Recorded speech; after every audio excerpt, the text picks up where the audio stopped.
Сайн байцгаана уу? Бүгдээр нь өнөөдрийн мэндийг хүргэе. Шинэхэн сувгатаа тавтай морил. Би энэхүү сувгаараа гэмт хэрэг болсон явдал аюултай нөхцөл байдлаас амьд үлдэж чадсан хүмүүсийн бодит түүхүүдийг ярих болно. Хэрвээ та нар маань иймэрхүү төрлийн бичлэг сонсох дуртай бол сувгатаа нэгдэж эрцээ бүртгүүлээд лайкадаар цонхоо идэвхжүүлэн цааш тийм бичлэгүүдээ цаг алдалгүй үзээрэй. Ингээд бүгдээрээ шууд бичлэгтээ орцгоё. Өнөөдөр бүгдээрээ 76 хоногийн турш аврах завиндаа Атлантын далайд ганцаардалд өлсгөлөн цангалт араатны дайралт гэх мэтчлээ аимшигтай байдлаас амьд гарч чадсан Стивен Клахны түүхийг сонсцгоё. Гэхдээ та бүхний тунд энэ түүхийг сонссон хүмүүс байж магадгүй. Стивен Клах нь 1952 онд төрсөн бөгөөд зохиолч, усан онгоцны архитектор, зохион бүтээгч, Америкийн мэргэжлийн далайчин хүн байсан. Тэрээр далайд маш их дуртай, ер нь багасаа л эхлэн далайг их сонирхдаг байж. 1980 онд тэрээр 29 настай байсан бөгөөд 6 метрийн урттай Наполеон Соло гэдэг хэмээх дарвуултаа онгоцоо өөрөө барьж дуусгадаг. Үнийгээ туршихын тулд Америкаас Европ руу найзтайгаа хамт далайд гардаг байгаа. Аялал маш хүнд элдв бэрхшээлүүд тулгарч байсан ч Стивний хувьд энэ нь бол цэвэр сэтгэлийн таашаал яг л хөрсөж байсан жинхэнэ далайчны амьдрал мэт байсан. Бид аяллаа Канарын арлууд руу чиглүүлж хүрч ирдэг. Тэндээсээ найз нь Америк руугаа буцахаар шийдэж Стивен Карибын тэнгис рүү ганцаараа аялахаар болдог. 1982 оны 1 сарын 29-нд Стивен Канарын арлуудаас хөдөлдөг. Аяллаа эхний өдөр нар ээсэн салхи байхтай маш тогтуухан цаг агаар маш тааламжтай байсан. Гэвч удалгүй цаг агаар муудаж шуурга түүнийг дайрсан ч Наполеон онгоц нь одоохондоо сайн дэвсвэрлэж байсан. 1982 оны 2 дугаар сарын 4-нд аяллаа эхэлснээс 5 хоногийн дараа дарвуулуудаа тааруулж сайн бэхлээд бүх юм жинтан гэж бодсныхаа дараа тэр хэдэн цаг унтаж амархаар шийддэг байгаа. Гэтэл удалгүй асар хүчтэй чимээ түүнийг цочон сэрээдэг.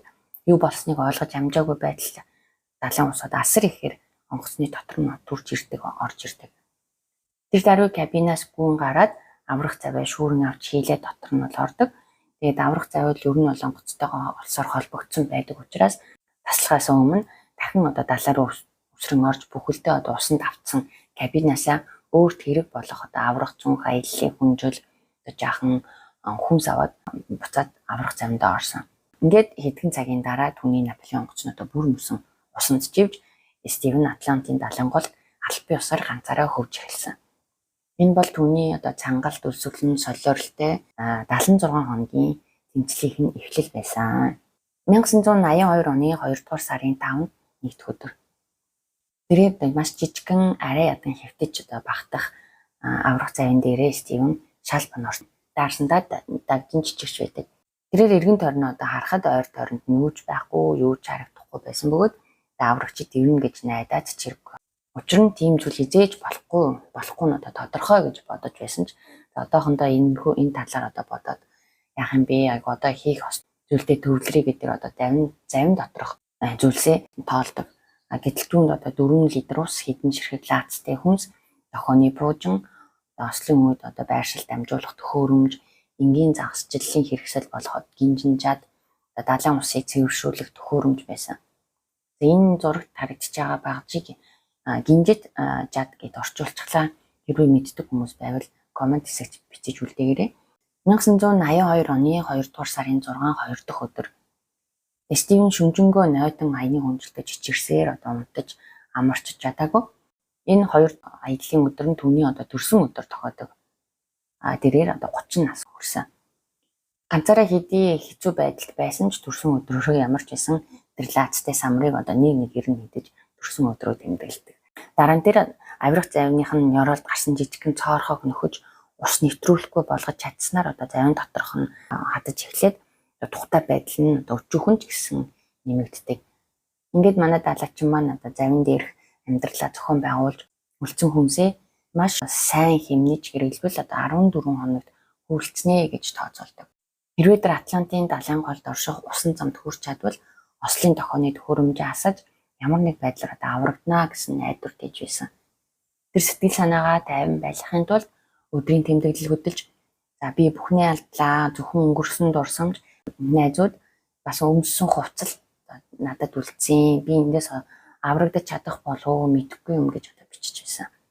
Цаг өнгөрөх тусам өлсгөлэн цангалт улам нэмэгдэж Стивен хүнс болон усаа улам хэмнсэн. Ойролцоогоор өдөрт 250 мл буюу 1 стакан ус ууж байсан.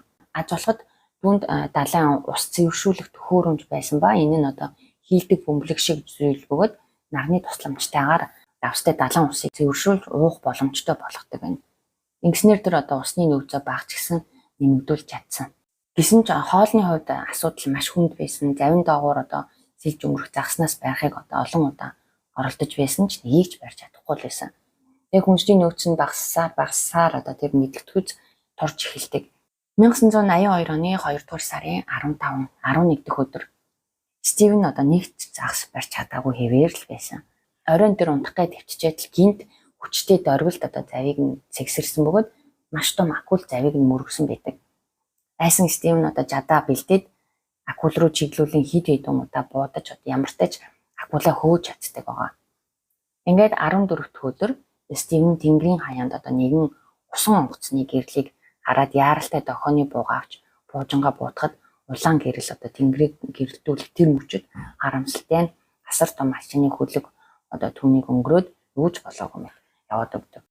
Ингээд Стивний сэтгэл санаа ёстой л далайн оролт унсан мэт болсон ч тэрээр тэмдэглэлтээ өөрийгөө байр хэрвээ уйлвал чиний усны нөөц дэмий өргөдөн зөвхөн аврагдана гэдэгтэй л төвлөр гэж өөрийгөө зоригжуулж бичиж байсан.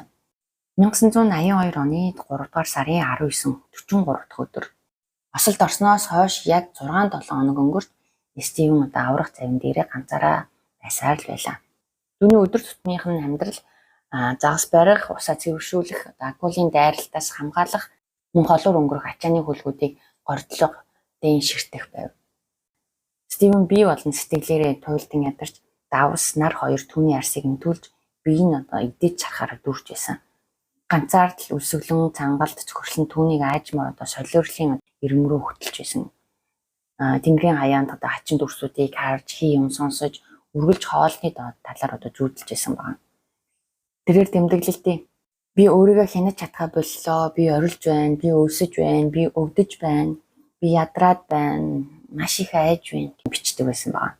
Ингээд Стивен дараа нь загас барьж исэн чинь гинжид жадных нь сум нь хуураад завных нь хажуудлыг цоолчихдаг байгаа. Ингээд нөгөө завин цоорч учраас нөгөө аврах завинд нь маш их ус орж ирээд нэг төвдгийн баан шиг завин дотор хөөх болсон. Гай газар дороос гэрчээр дахин бас нэг акул бас түүнийг дайрч бас л Стивнийг хэцүү байдалд оруулсан байгаа. Ямар ч байсан тэрээр 40 гаруй хоног далаад яваад нэлийн туршлага хоримтлуулсан учраас Стивен маань дахин нэг удаа акулыг өргөж чадсан. Тэрээр тэмдэглэлтээ тэр мөчөд би үнэх сүүлчийн цаг маань ирлээ гэж бодсон. Би үхэл ордож байгааг мэдэрч байсан гэж бичсэн байдаг. Хэд хоногийн дараа тэр ямар ч байсан Стивен маань завныхаа цоорсон эсхийг арай гэж нөхөж чадсан. 1982 оны 4 дугаар сарын 19 75 дахь өдөр Стивен далайд хөвсөөр 2 сараас илүү хугацааг өнгөрөөсөн байна. Тэр өдөр гадагш гарвал алсад түмэн тооны далайн замаг харагддаг. Энэ бол Карибын тэнгист ургадаг замаг. Газар хараахан үзэгдээгүй ч түүний зовлонгийн төсөл ойртжээ гэдэгт бол Стивен маань итгэлтэй байсан. Тэр орой бүр тэнгэрийн хаяанд нэгэн гэрэлт цамхгийн гэрлийг ч бас ингээд харсан байгаа. 1982 оны 4 дугаар сарын 20 Стивен туйлдаа хүртэл ядарсан учраас зүүрмглээд унтсан байдаг. Гэтэл гинэ жижиг загасчны завны моторын дунаар тэрсэр. Тэр шууд л гараараа даллсан. Энэ удаа харин түүнийг бурхан ивэж загасчд бол түүнийг анзаараад төгөж ирсэн. Загасчд маань жижигхэн аврах завин доторх наарн дүүлэгдэж, арьс нь хатаж, харалсан, өс нь хэр буртгандаа баригдаад давснаа алдсан, бараг л арга яс шиг болчихсон. Стивнийг хараад маш их цочирдсан байдаг.